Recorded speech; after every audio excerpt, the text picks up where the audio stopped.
Hi, Luis. We have had quite some good talks about CyberTracker with Noah going into the sustainability world. We wanted to understand who measures nature, who collects data on nature and their various ways to count animals or to look at ecosystems on a data perspective. And the one everyone told me you have to talk to is CyberTracker. And then I reached out to for the conference. And since then, I guess we spoke, I think 12 times or so, something like this, because you are, I would say at the corner of many different initiatives. And I was fascinated about the story of CyberTracker. So we thought, we want to make this little discussion, and you tell our community or NOR attendees, the conference attendees, what CyberTracker is all about, and also what the opportunity is you are facing and where you're interested to get partners. But before we all do that, who is Luis? Maybe you give us a little bit of your background and where you live in, because you're doing this for a long time, the tracking side of the world. Yeah, thank you very much for inviting me.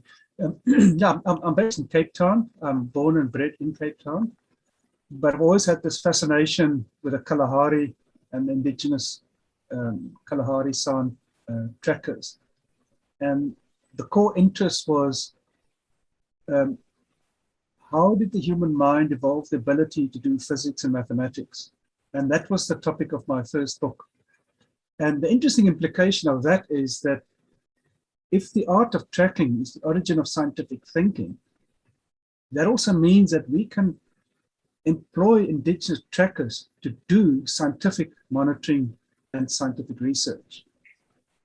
And that's got huge implications for biodiversity conservation worldwide, because some of the largest areas of biodiversity are in developing countries where there's very few professionally trained ecologists, but where indigenous communities can play a critical role in filling up the gaps in biodiversity data gathering.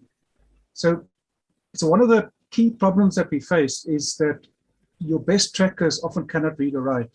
So we developed a CyberTracker interface with icons that are customizable, that enables non-literate experts to do very, very complex biodiversity data and variation. And because it's customizable, you can customize the application for local communities and for local biodiversity conditions, which varies from area to area.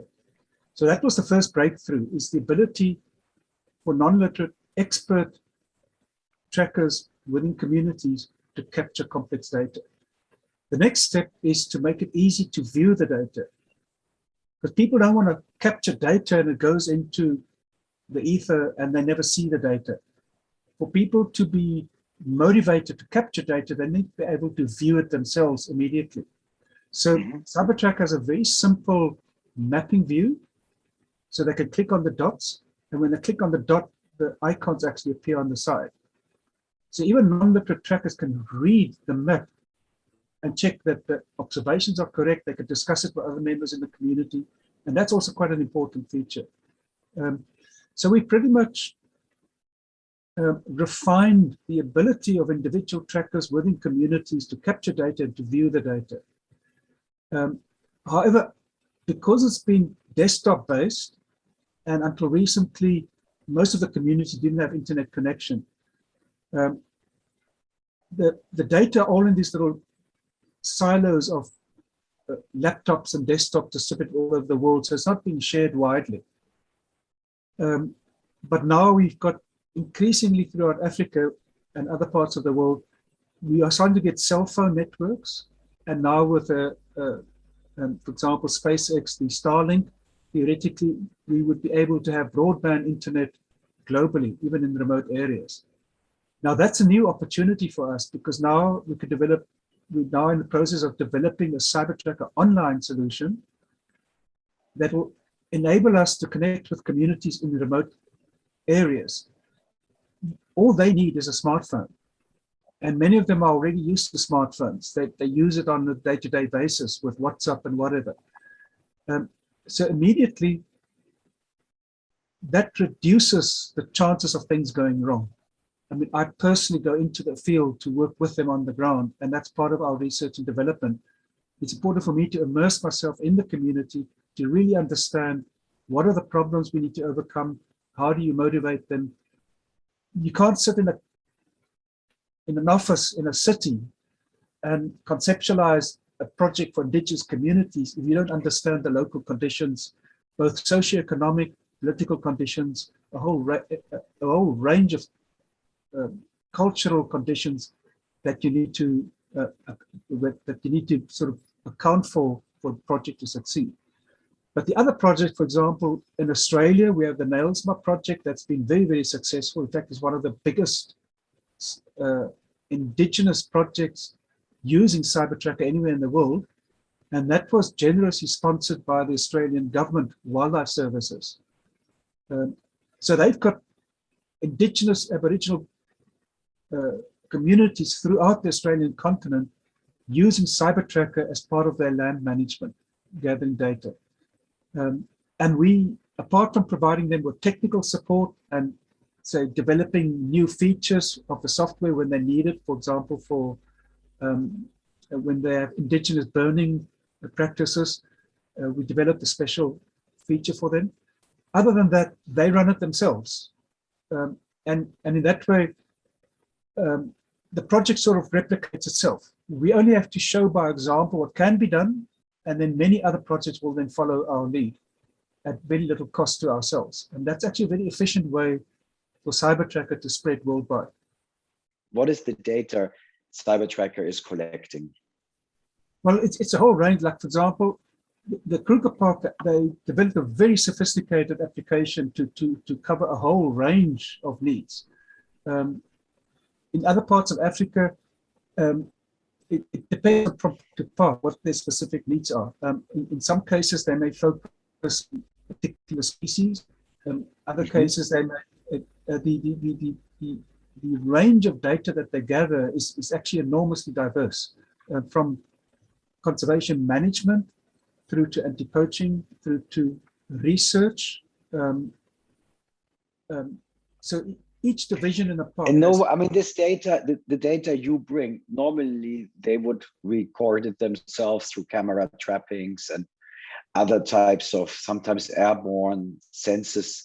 But to acquire the data through indigenous people with your app seems to be the most economic alternative, at least for the details. When you have a tracker, you have probably the closest mirror to the nature as you can get. So you are now moving from on-site, where every user, you said you had 500,000 downloads already in 25 years, is that right? Or? Yeah. So of course, it's impossible to know how many of those 500,000 downloads is actually using the software. Yeah. Because some might download and say, okay, this is not for us, they might not use it. So we don't know if it's 10% or 20% or 50% or 80%. However, and a particular download could vary from anything from a student doing a PhD thesis for a 3-year period through to, for example, Spanish national parks that use it in every national park in the country. So that's one download. Or all the South African national parks. Or there's a forestry project that uses 30 trees. So one download could be using CyberTracker for forestry management in 30 countries. So a single download could be anything from just one student through to managing the parks of an entire country. So it's very difficult. Right. And you're moving to, well, with the anticipated opening up and bringing in some financial contributions, and we had a long discussion around at what point you should be a for-profit versus a NGO. I think most importantly, the tools are being used and indigenous people are getting paid for data collection. You have traditional ways to provide data on biodiversity, like IUCN. Are they also working with CyberTracker to collect the data, or is it kind of an alternative data you would look at? To be quite honest, I know that some of the people who contribute towards IUCN do use CyberTracker, and maybe some don't. It's difficult for us to actually keep track of who's using it or not, but certainly many of them would be using either CyberTracker or alternative applications. And IUCN itself is also very compartmentalized. So, for example, you would have a rhino specialist group or the crocodile specialist group and so on. And each of them might be using different methods or ways of gathering data. But what I find interesting is that you go already almost as long back as the dot-com bubble started in 98, 99. Tell us a little bit about the beginning. What was the fascination? The fascination was to have real-time data based on indigenous people running around, and then maybe you can share with us like the early days where you got the European Union grant from the Commission and what happened to that. I think it's really interesting from the story. Yeah, so initially we started in the Karoo National Park, where I worked with 2 trackers monitoring black rhino, and that was just sort of the proof of concept. But ironically, at that stage, I even demonstrated it to the head of scientific services of South African national parks, and he just showed no interest at all. And then what happened is that after we got the Rolex Award, Jean-Marc Froment, who is now at Africa Parks, he saw an article in a French magazine that was promoted by the Rolex Award. And he flew down to Cape Town and said, this is what we need in the Congo at Odzala National Park. And then we got it up and running in the middle of the Congo. Those were still Palm Pilots that we hand wired to Garmin GPSs, and we had to put it in a plastic bag because of the rain and so on and so on. But it worked. We got fantastic data. So for a period of about 5 years, we generated an enormous amount of data. And with the EC project, we got about 1.6 million euros from the European Commission for that project. And then unfortunately, at the end of the project, because it was a project, it wasn't an organization or whatever, it was just the EcoFact project. When the funding came to an end, they just closed down the project, and I asked them to send me the data to Cape Town for safekeeping, and that just never happened. So all of that data is lost. So that was one of the frustrations that, and one of the drawbacks of a desktop solution is that it sits on a desktop somewhere in an office, and if people move on, a lot of the data simply gets lost. That with an online solution, that we will still support the desktop solution. There are still people, I know that in the Kruger Park, they prefer the desktop solution because they don't want the rhino data to go online because they're afraid of hacking and so on. So we will actually make allowance for that diversity from desktop to centralized servers to distributed servers, and also that some data fields can be open access to the public, whereas specific data fields would be closed and encrypted. And tell me, this moving CyberTracker into the cloud, how much investments would that require? And you did say it takes like 2 years to open it up eventually. The collection can happen already while the 2 years of programming, but then it will take 2 years. How much would it cost for you to develop? Well, for our pilot project, we would envisage, I think, as you said, maybe something like sort of $5 million over a 3 to 5 year period. So that would include software development, where we will first develop a custom solution for the Kalahari project. Then we will refine it in the field. We will test it. I'm hoping to employ up to, say, 100 trackers in Namibia and Botswana, so that we can field test it, go through the actual logistics of managing it, developing payment systems where we can keep track of payments on the ground, actually including a small financial accounting system within the data, so that financiers in Europe or America, they actually have direct access to where every single dollar is being spent in the field.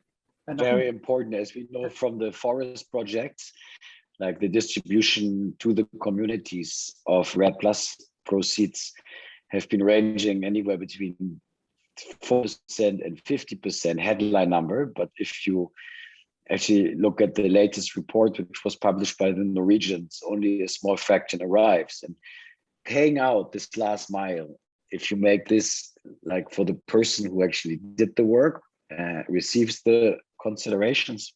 The very same app on the mobile that he uses to capture biodiversity data, that same app will record when an individual tracker gets paid, the amount, a photograph of the tracker, how much is paid on petrol, photograph of the cash slip, how much is paid on food, photograph of the cash slip, etc., etc., etc.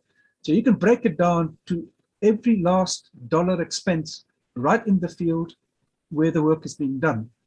That will then automatically be generated into a spreadsheet so that you sitting in Zurich can have direct access to every dollar being spent in the field.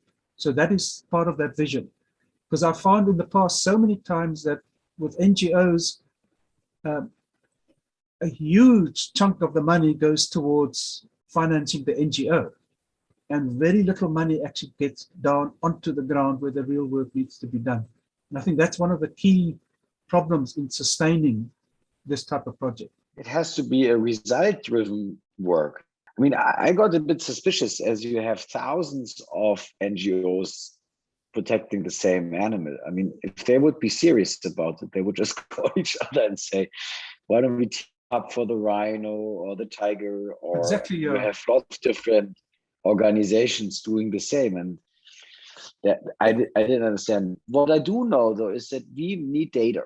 And I think the way the world is going with natural capital and also how to price carbon credits, they want to price them closer to the biodiversity data. So at the end, can you be something, Luis, like a global army of biodiversity measurement folks? Maybe that can be the scenario, right? That you collect data ad hoc for people, and then it gets put into the data vault, and then out of secondary collected data already. The Kalahari project will be our flagship project. That's where I personally work on the field to personally see that it works, develop new methodologies, and then we develop a model that can be replicated globally. The next step then is a top-down effort to create pilot projects in different parts of the world. So we then create a mirror project, say in the Amazon or in Australia or in Mongolia or wherever. And we push those projects top down. And then we create a model that can be replicated. And then other NGOs can, from the bottom up, as you said, there are many NGOs that claim to protect rhinos and whatever. The software is free, it's open source. They can then show us what they do on the ground, those of them that are actually doing something on the ground. And so it opens up the opportunity of viral replication. CyberTracker, has it been used in many different continents and countries? I mean, how do you find your users actually? When they download the software, we actually ask them, please send us a report at register@cybertracker.org. So we do actually have a small database of people that have actually been polite enough to send us a little report. But the majority of them simply don't contact us. So the software is free, and we're not going to restrain them or whatever. And so often I actually discover projects by Googling and so on. And then I discover, in fact, the forestry project I discovered at a workshop in Italy, when one of the presenters said that they've been using CyberTracker in more than 30 countries, and I didn't even know about them. So that was actually quite an interesting surprise. So once we've got the online solution, then it becomes easier to keep track of who's doing what in terms of, and even those who don't want to be tracked as such, we can still give them the opportunity to encrypt and secure particular types of data fields, but at least we will probably be able to tell how much data they are gathering. How many CyberTracker users you would need to measure all of Africa, for example?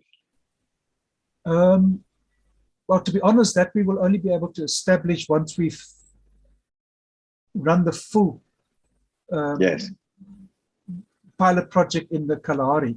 What I'm going to do is that I'd like to say invest 70% of the funds in terms of the number of trackers we employ in the Nyanya Conservancy in Namibia, so that you have one area of intensive monitoring and then lower densities of monitoring in Botswana.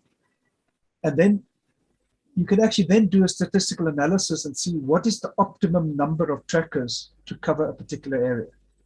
And the other thing is also is that, for example, currently, like as we speak now, they're busy doing a survey in Namibia where they're counting large antelope and large predators. Now, they only do that because of observer fatigue. They don't want to do too much. But what I would like to, if I get significant funding, what I've suggested is that we do 2 teams of trackers. The one team counts the large antelope. A second team walking exactly the same transect will count the smaller species like pangolins, honey badger, porcupine, aardvark, small species that are never counted. But they are important keystone species from a biodiversity point of view. But you have also been used in Latin America and Asia, correct? Yeah, no, it's being used worldwide.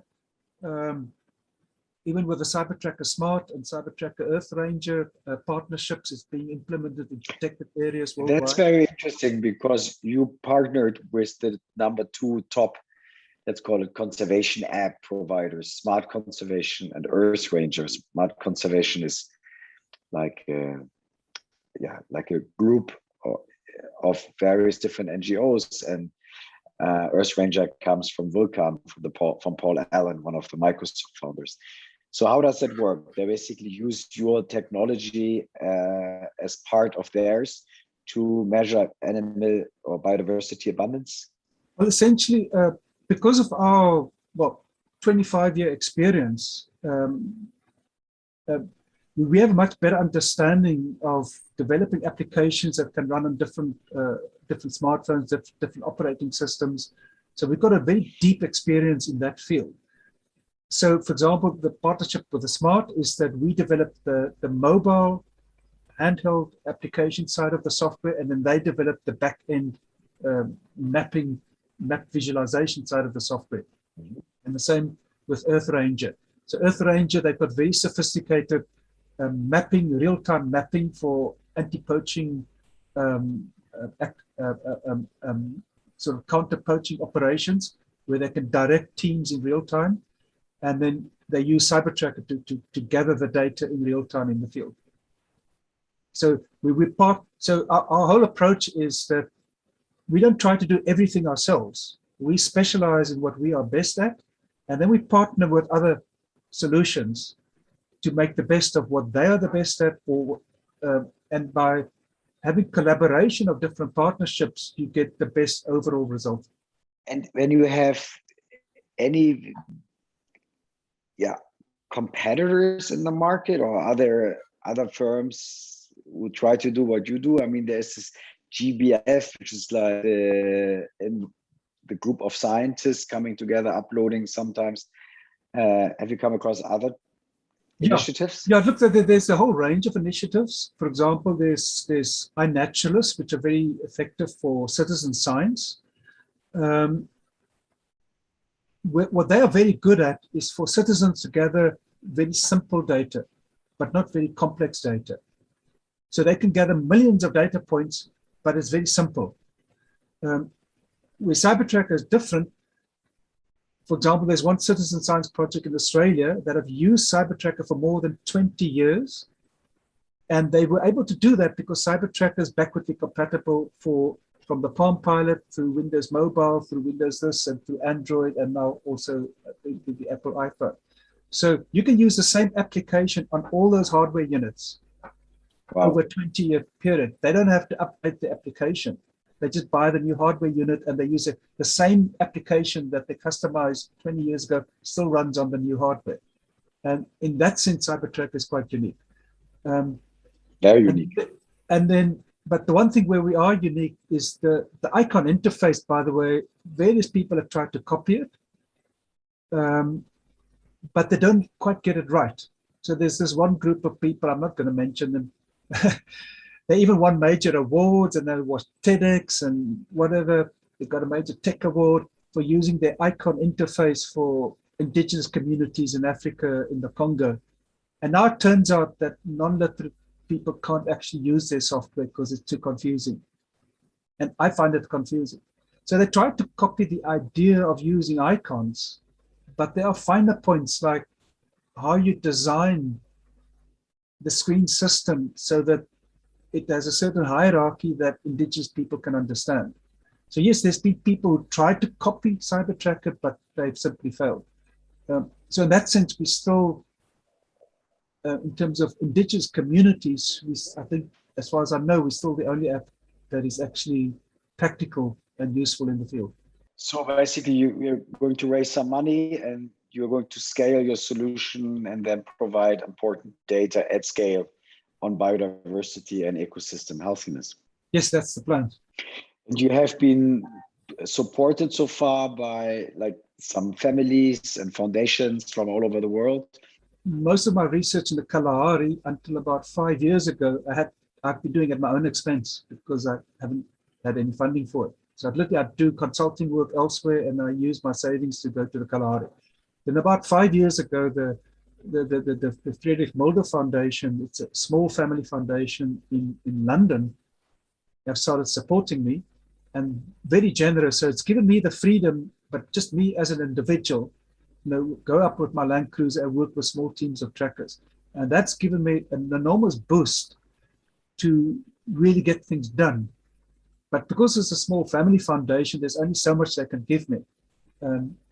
So the last 5 years have been very good in terms of developing ideas and refining the ideas. But we now need to take it the next step up. That's where we're going to need a bigger chunk of funding to really scale it up from just working with 4 trackers in the field to working with 100 trackers in the field, and then developing the software in such a way that that can then be scaled up globally. Let's hope that we will manage. I think it's probably one of the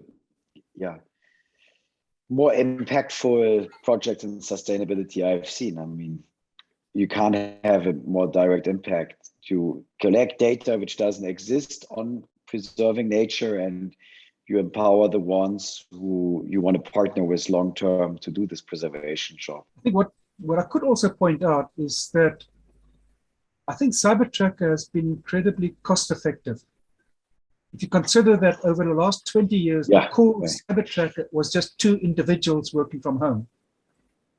And yet we have reached out, it's been downloaded in more than 200 countries worldwide and used. So if you look at how much funding we secured over the last 20 years and the impact CyberTracker has had, I think CyberTracker is value for money from a conservation impact point of view. We've developed a methodology that scales itself and replicates itself so that investors get a lot more value for what they're investing in. Luis, thank you so much. I think this was very helpful.